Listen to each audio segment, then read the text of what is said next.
There she is. Okay, good. Welcome to Faith and Calm, class number 86. This is about facing your fears and getting over them, right? What was the actual title? Face your fears in style. Face your fears in style. Okay, so that's what we're going to do today. We're going to face our fears. Now, I'm not going to go over what I said last year. Class number 39, it was very good. I re-listened to it, so I'm not going to repeat myself. But we're finishing a fascinating story in Chumash, and it's the preparation for dealing with Gullus. And it's just been a multi-stage story. And I want to go over a little bit of some of the questions and ideas there because this was the climax this last week. So as we know, the brothers had a problem with Yosef, and they felt basically that he was going to, this was just the dawn, the nascent era of Judaism, and it was very important to get started on the right foot.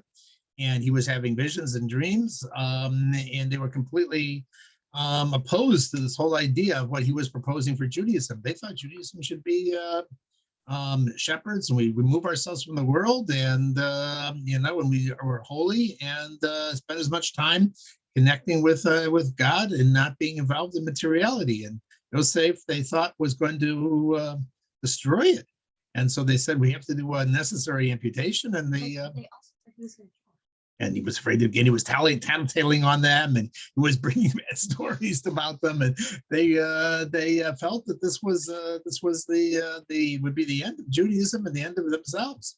So they sold him. And they felt they were very justified and very righteous in what they were doing.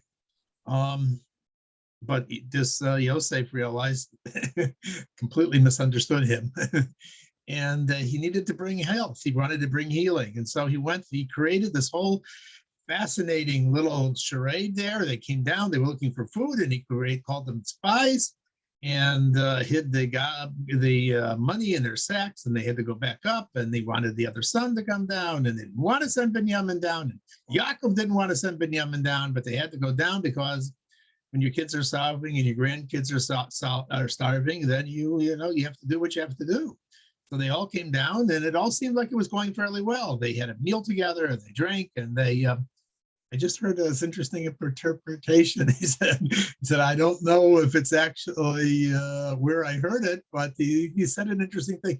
He says, how come they didn't look in their sacks again, for the money when they left the second time? Why not? He says Yosef actually planned it that way. That's why he had that meal with them, to get them drunk so that they wouldn't be aware of what they were doing. So when they left, he sent Menashe after them, chased after them, and they found the money in the sacks and the goblet in Binyamin's sack. So they brought them back to Egypt, and there is Yosef saying, he's going to have to stay here for the rest of his life as my slave. And Yehuda makes this impassioned speech, and goes on for 17 lines, and he talks all about his father and how his father's soul is bound up with the kid. And he's trying to basically explain to Yosef. He says, you're the bad guy here. We didn't, on multiple points. Makes a beautiful speech. He says, listen, all we came here was to the store to buy some food, okay? And you start asking us about brothers and sisters and other kinds of stuff. I mean, we're looking for a shit up here. Why are you asking all these questions? And then we told you we had another brother, and he said, bring him down here. We didn't want him down here. He has a problem. He steals things, his mother stole things. You know the story? No? His mother also stole, because he stole the Teraphim. They stole the Teraphim from Lavan, these idols. And Lavan came chasing after to find these idols. And she stole them for a good reason, because she didn't want him to worship them. But anyway, the other brothers were pointing at Binyamin saying, you're a thief like your mother. That was your problem. They were very mad at him. They were very mad that they thought that possibly he actually had stolen it. And so they were very upset with him. And Yehuda makes this impassioned speech and says, you're heartless. You know, this poor old man, he's going to lose his first son, Yosef, he'll lose the second son. It'll just drive him down to the grave.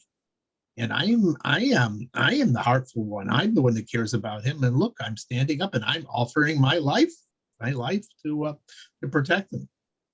And that's basically the outline, the story that sets the context, you know, and you need to have the context to understand the thing. But I want to draw attention to 2 points. First point is, it's the transformation of Yehuda. The transformation of Yehuda. What I mean by the transformation of Yehuda, so if you remember, when Yosef was being sold, they put him in a pit. And Reuven, actually, they were going to kill him. Reuven is the one that said, don't kill him. He's our brother. Put him in the pit. So he was actually and the commentators explained that Reuven had in his back of his mind, he was going to come back, circle back and rescue Yosef. So this was sort of a plot to try and save him. And but it didn't happen that way, because Yehuda stepped into the picture and said, leaving him in the pit doesn't bring us any money. We got to make a buck off this guy. Let's sell him down to Egypt. That's not why he said it. It's what it sounds like, because he says, "Ma bets, but what's the money? What's the fat profit?" So he seems very callous and very cold. And his brothers basically also felt that he was, you know, they demoted him from being the future king to being, pushed him out of the family. Basically, he had to go off on his own. And then now here he's a completely different, changed person. So what happened in between? So there was an important story that happened in between. That was the story with Tamar. And he transformed himself. What does it mean that he transformed himself? So he felt that he was righteous and just, and this woman had committed an adulterous act, and she was bound to be married to his son, Chase, and he ordered her to be taken and burnt. And she sent him a couple signs. She sent him, you know, said, you know, I'm not gonna admit, I'm not saying who did it, but the person who these 3 things belong to, the staff and the gartel and the cloak, that's the person who actually impregnated me. And Yehuda sees this, and he has a real transformation in his psychology, a real change in how he looks at things. And he realizes that she doesn't want to embarrass him, and he knows that he's the guilty party. 2 is that he knows he's the guilty party. It's not and that she was right, and he really should have given his son, or if not his son, he should have personally should have married Tamar, and Tamar, and he does an amazing thing, you know, and you don't see this in most leaders and so forth. Gets up there, he makes a public announcement, and he says, it was me. I'm the guilty one. I had relations with this woman. I thought she was a prostitute, and I had relations with her. And you can imagine the WhatsApps and the newspapers the next day, you know. Imagine if a big politician said such a thing today. It would have just gone viral immediately. And most people wouldn't have done such a thing. They wouldn't have had that thing. They would have maybe they realized that she was, you know, innocent, but they would have tried to find some sort of legal loophole. They would call another rabbi and they say, you know, maybe she shouldn't be killed, you know, and so forth, and get her off. And then he wouldn't have to be embarrassed himself, and then he wouldn't, and she would be off too. He didn't do that. He took responsibility and authority on himself, you know. But when I was listening to this from Rabbi Waiwai, he told the story. It was from I guess it was the Reader's Digest, November 2010. He was reading a story, and the story goes as follows. This was a woman doctor who was writing about an incident that happened 20 years earlier. And she wrote that she'll never forget this incident. She was working as a new resident in the emergency room, and a woman was brought in. Her name was Claire, and she was having trouble speaking. and she was complaining about a pain in her neck, and she was sort of disoriented. And the woman doctor interviewed her and tried to find out, and she was having a lot of trouble describing her symptoms. And she was saying, my neck bothers me. I have a problem with my neck. So she took x-rays and she couldn't find anything. So she figured, she's got her collar sort of turned up or something. Maybe she slept funny on her neck. I'll give her some muscle relaxants and some painkillers and so forth. You'll see tomorrow, you'll feel better. You probably just slept odd on your neck. The next day, she forgot about this, and she was very busy in the ER room anyway. This ER room was extremely busy, and the hospital was constantly pushing the doctors to push people through faster, faster, faster. Anyway, the next day, they get a call. Ambulance is on the way. A woman is in cardiac arrest. They bring her in. She doesn't recognize her at first. They wheel her in, and then she looks and she sees the two children of Claire, the boy and the man, a man and a woman, and she realizes that's that one lady that I sent home yesterday, and they try everything she can to try and revive her, but she realizes this lady, she must have had a massive stroke. And she feels completely wiped out by this because she realizes that she's guilty. She's guilty that she should have recognized the symptoms. Slurred speech, difficulty explaining, pain in the neck. These are all warning signs. And if she wasn't, in such a rush, she would have noticed this. So a few minutes later, the lady declared passed away. She has to go to the chapel. She has to tell the children what happened. And she puts on her very doctor professional technical speech, and she starts explaining technically what happened. And then after she finishes, she just breaks down and starts crying. And she says, it's all my fault. I should have caught I should have caught it. I should have realized that, that she was having a stroke, and I feel terrible about it. And the boy and the girl say to her, it says, listen, don't blame yourself. It says, we know that you're a good doctor. That's in fact the reason why my mother came to you, was because she said, I really trust her because she's a very good doctor. And those lines actually made the whole thing feel worse for her. And she's really started crying and bawling. 20 years later, she's now a professor of medicine, but she says she will never forget that incident because, she took responsibility for it. She realized that she did something wrong. And that is what the transformation of the Shvatim was. That's what Yosef was waiting for. We have this big question. Why didn't Yosef put them through all of this stuff? I mean, what was the whole process, the torture and putting him in prison and sending him back home and making Yehuda scream and yell and so forth? What was he trying to do?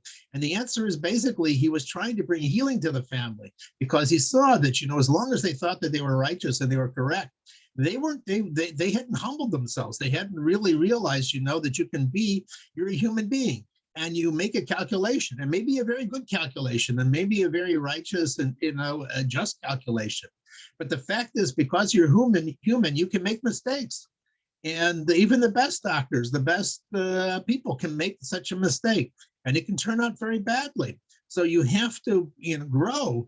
And that's what he wanted to see. He wanted to see that they grow. So he couldn't go tell his father. You can imagine, he was the viceroy of Egypt for at least 8 years. Why didn't he send a message to his father, who was crying for him for 22 years, telling him, I'm Yosef, I'm alive? But he couldn't do it. He needed to bring health and healing back to the family.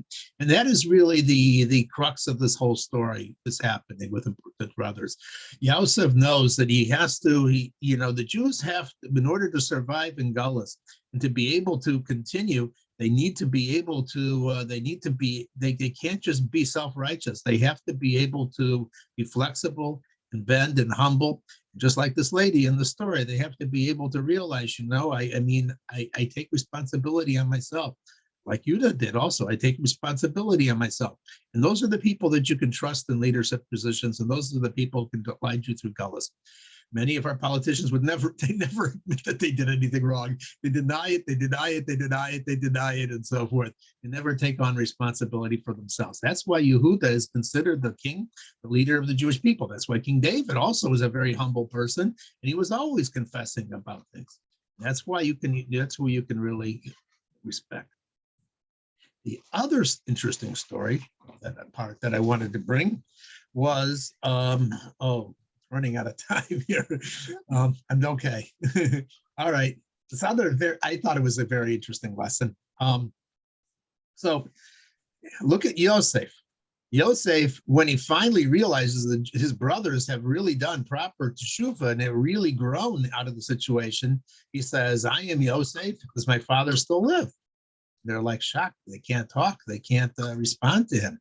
And he says, come closer to me. And he explains that I am Yosef, you can see that I'm Yosef. I don't have no grudges against you.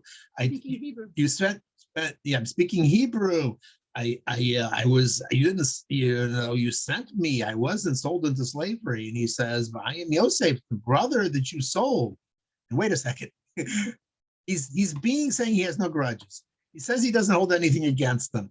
And yet he reminds them that I'm Yosef, the one that you sold. That doesn't sound right. They know he's Yosef already. He said already once, I am Yosef. So, and they know that they sold Yosef. So he's not telling them anything new. In fact, there's another thing going on here. Binyamin is sitting there. And Binyamin wasn't part of the sale. So he didn't know that this had happened. He knows that his brother was missing, but he never knew that his other brothers sold him. So he's basically embarrassing them right in front of Binyamin. Why is he saying such a thing? And the answer is, interestingly enough, he's saying, no. It's a little different. There's a very interesting twist. He's saying, I am Yosef because Asher Macharti. Asher can mean because. I am Yosef because I was sold down to Egypt. In other words, I would not have become who I am if I had not been sold. It's true, you may have made a mistake in selling me, but the fact that I actually was, that God actually had me sent down here, and it actually turned out that way, was all in order for me to become a bigger person myself. I could not have become who I am if this hadn't happened to me. And the story that goes along this, I also heard, and I liked it very much, so I'm sharing stories. So the story is as follows. In Muncie, Rabbi YY says there was this psychologist. His name is Shimon. Don't say the name. Okay, anyway. So he, religious man, nice family, good, very honest, sincere kind of family. But for some reason, the kids, the teenagers, were very, very rebellious, and most of them, stopped keeping mitzvahs and moved away and so forth like that. And it was very, very difficult for him and his wife and so forth. And one of the daughters came back and was observant again and was getting married. And on her wedding day, she asked us, she told her mother and her father, said, I know I really put you through the ringer, and I made it very difficult for you my whole teenage life. And I want to ask forgiveness because I know the pain that I caused you. And he says, for some reason, I didn't even realize why, these words just came right out of my mouth. He said, you have nothing to feel bad about. And you don't have to apologize. I should be thanking you. Why? Because your mother and I became much, much closer because of what happened. We also had developed a much more sincere and true relationship with God. And we wouldn't have become the people that we are today if this actually hadn't happened to us. So it's really, he did something very powerful for her because she was just looking forgive and forget. And really, he was giving her on her wedding day a powerful message, that, what? Yeah, it happened, but there's many reasons why we do things that are wrong. And it's the life situations that we come into, and the kinds of challenges that we have, and the psychology that we have, and the fears that we have sometimes cause us. But you know what? You're not entirely to blame for that. There's a God in the situation. And he's part of the situation. He's part of this too. And therefore, this is not like some sort of, excuse for the bad things we do.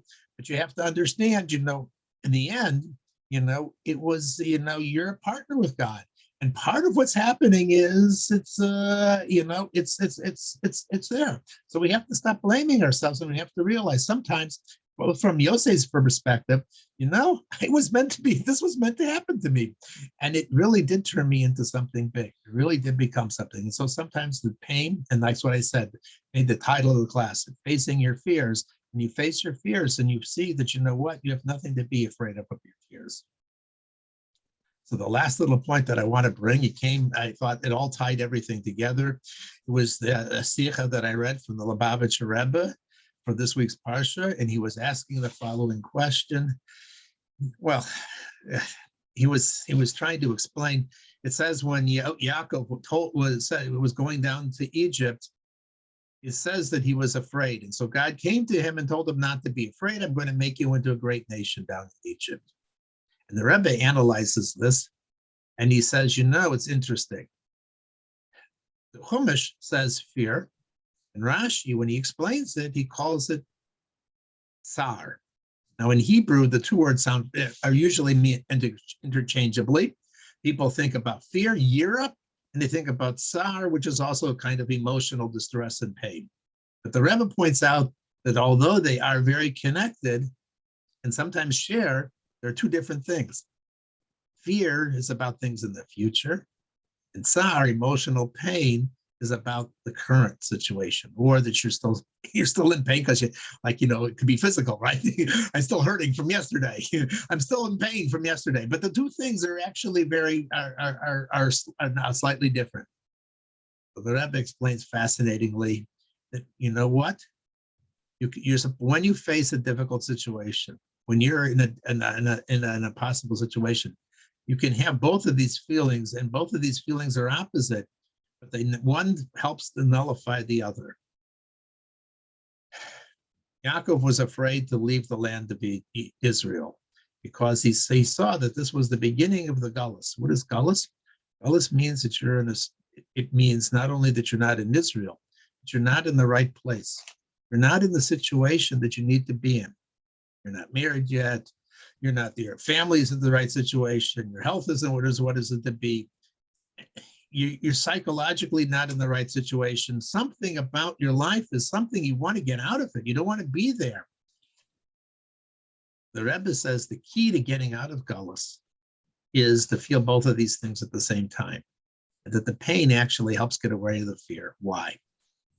So fear, you don't have to be afraid. Why? Because the one who sent, because you're fearing because you think you're in a situation and you did something wrong, and that's why this is happening to you.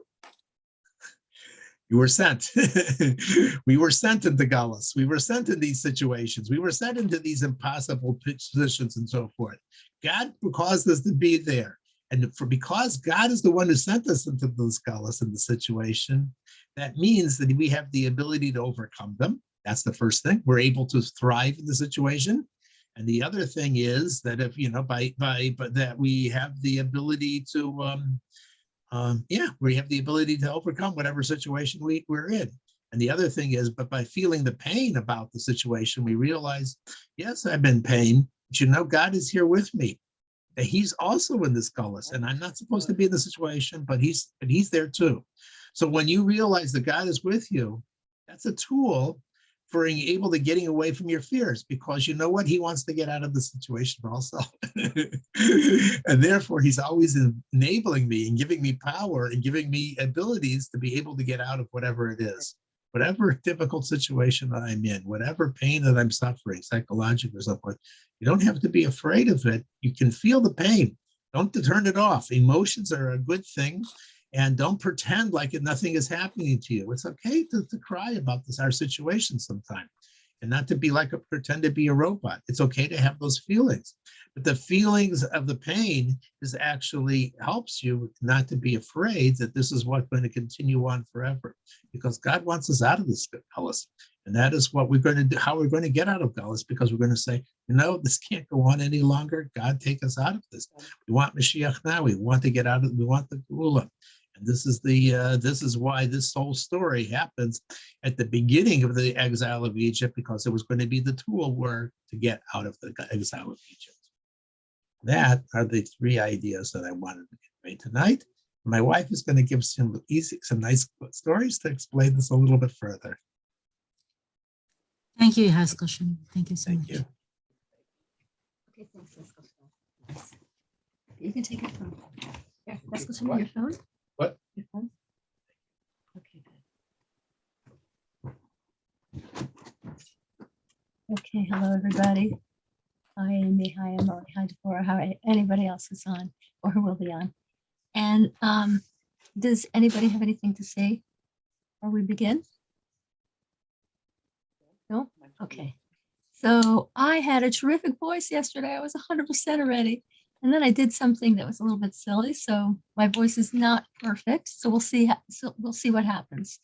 But I do feel, thank God, much, much better. I'm very grateful. And exactly as the Haskell Shimon said, my little jaunt with COVID wouldn't sell it for anything, because it did change me, and it did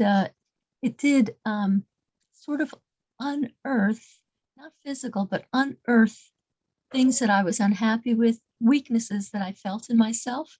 And it, even though I've seen these things for years and years and years, suddenly I had, I'm going to, you're not supposed to, but you gotta keep mute it. somebody. So, so suddenly, I don't know how it happened, but suddenly I had I saw clearly. I guess when you're, I know what happens. When you have a very big difficulty, you're not as powerful as you usually are. And it leads to humility, and humility leads to wisdom. Humility, you look at your shtick and you say, why are you still doing this shtick? It's time to grow out of it. And so anyway, with humility comes healing and growth. And so I definitely wouldn't sell the experience, and I only hope to God that I can hold on to the lessons, and that they don't, as strength returns, and as busyness returns. I was so busy this last week. I shouldn't forget the incredible mountains that I climbed, that I want to hold on to. So anyway, I'm going to begin by saying the 4 things that we usually say, if I can remember them after so many weeks, because I haven't said them for a while. That number 1, we're in an extraordinary time. Doesn't always look that way, but how do we know?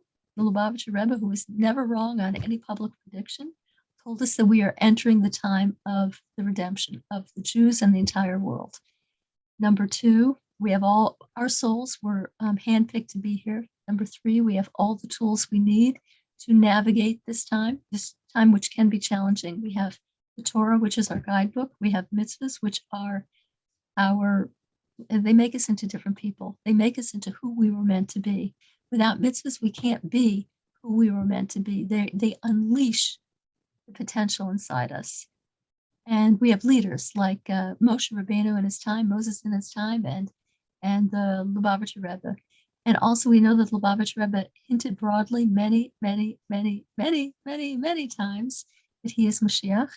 And he even told us that the grave will have no dominion over him. So anyway, and finally, that what we're doing tonight is important. What we do tonight actively advances the cause of actively advances the process of redemption, because as the Rebbe told us, that nothing speeds the redemption faster than learning about it. So anyway, I just want to, yesterday was my our wedding, Haskell Shimon's and my wedding anniversary, and thank you, and we did something we haven't done in decades. We looked at our wedding video. Oh, Haskell Shimon was adorable. It was so cute. It was unbelievable. It was adorable. And it was really a sweet video. And I have to say, we didn't have a videographer. We had his brother, and we had a young Lubavitcher who, at that time, how did Haskell Shimon get his learning, by the way? A big chunk of his learning came from, there used to be, in the Lubavitcher Yeshiva over here, they used to bring in groups of young students studying for the rabbinate, and young Chabadniks, 20 years old, 21 years old, and they would live in Boston for 2 years at a time. And they would learn with each other during the day, and they would advance their learning. And at night, they would learn with the community. And Haskell Shimon went every night and learned with them. And he picked up his skills there. He picked up everything there. And one of those people was Yossi Jacobson, who is arguably one of the most, he's not arguably, he is one of the most famous Orthodox rabbis in the world. And one of the funniest, and he's a delight to listen to. So in my wedding video, there was a lot about me. There was a lot about Haskell Shimon, and there was a lot of Yossi Jacobson in this video. He carried Haskell Shimon on his shoulders. Haskell Shimon was like probably 180 pounds or something. He carried my father. At that time, my father was 70. He carried my father on his shoulders, and maybe he was 72. And he was constantly like, "Come on, let's dance." You know, he was really incredibly lively, and all the guys who had learned with the Haskell Shimon, all those young Lubavitchers were there, and they were very, very lively. And another thing that they were, there's a Jewish thing. It's probably not understood outside the Orthodox world, and it could be misunderstood, but Hasidim in general, and maybe all, I don't know. There's a on Purim, on Simchas Torah, and at weddings, a lot of the guys drink. They drink alcohol, and they get shikker. They get at least a little bit tipsy. What is the purpose of it? It's completely different than the purpose in maybe in the secular world. In the frum world, there's an expression, and I'm sure there's an expression like this in the secular world. It says, nichnas yayin, yatsa sod. What does it mean? Wine goes in, out come the secrets. And so on Purim and on Simchas Torah, and probably at weddings too, when people get a little bit inebriated, it's not a crass or gross things, because when a person spends their whole lifetime doing mitzvahs and learning Torah, what comes out of them when they're inebriated? Torah. Gorgeous stuff comes out. It's like so sweet. And what came out with Yossi Jacobson and his peers? What did they keep saying? So Yossi Jacobson, Haskell Shimon, like the videographer wanted to make little snippets of advice that people had for us for the years to come. And so Yossi said, Rabbi, you have to connect. Don't forget, you have to connect. It's everything. Connect with the Rabbi. Connect, Rabbi. And what he was saying was absolutely, it might seem like the inebriated whatever cries of a 22-year-old Lubavitcher, but what it is, it's actually vital advice. If you look at our time right now, what is our time right now? I don't know about the rest of you. I think that there is so much fear in the world. It is not to be believed. There's no major war going on in America openly. There's no, it's not like the time that my parents lived through when they had to run through bullets, but the fear level is incredible. One side tries to scare the other side with incredibly wild stuff that they're saying, and the other side also has wild stuff that they're saying about the other side. And there is such a polarity that is growing. It's absolutely, it's frightening. It's frightening, the polarity. And where is this polarity going to lead to? So to me, if I would look with just secular eyes, I would say the world is spinning out of control, and I got to find a safe place to move. I got to go to Alaska. I got to find some little hidden place in Israel that nobody knows about, because there's also polarity in Israel. And that's what I would say. But on the other hand, I'm a Lubavitcher, and I know that the Rebbe said that the Geula is unfolding, and that the things that we see now are the activities of Melech HaMashiach, King Mashiach, on the world. And so I have either what my secular eyes see, or I have what, the analogy has been given, what we're down on the ground, but we can't see, and we can't see as much as a pilot who is, 3,000 feet in the air. He can see much more than we can. He can see with much more breadth than we can. The Rebbe's like that pilot, and he sees way ahead of us. And a good example of that was during the 6-Day War. In the 6-Day War, there was also a big schism, or however you want to pronounce that word, between, religious and non-religious. But all of Israel was in terrible panic right before the 6-Day War, because they knew something was brewing. They knew all the Arab armies, which were enormous and outnumbered the Jews by crazy amounts, that they were all arming and planning to join together to attack Israel.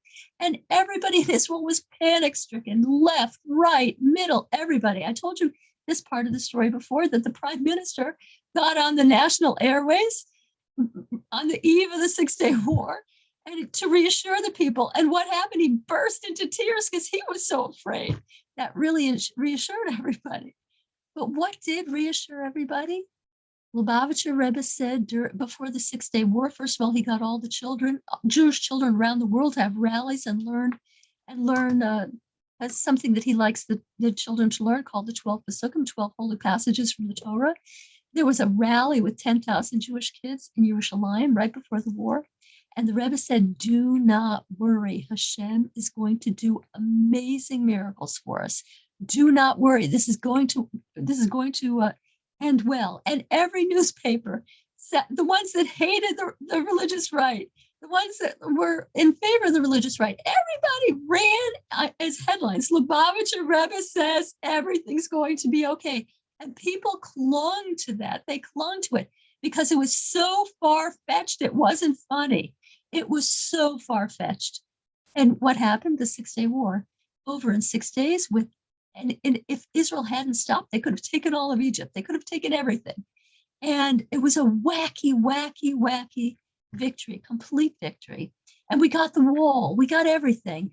And we got the Har Habayis. We got the place where the temple stood. And so in our time now, it looks ridiculous to say that it's the time of Mashiach and that peace is unfolding. Great peace is going to be unfolding, and great brotherhood and great love for each other. It seems crazy. But on the other hand, the Rebbe has a much better prediction rate than the secular media really does.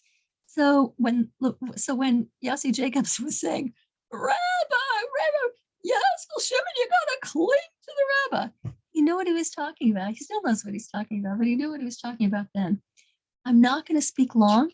I have a great story, and I'm going to save it for next week because I don't want to. I already taxed my voice a lot today, and I need to get to bed early because I missed a lot of sleep last night. But I love you all, and I want to thank you for coming. And I'm going to close the recording right now.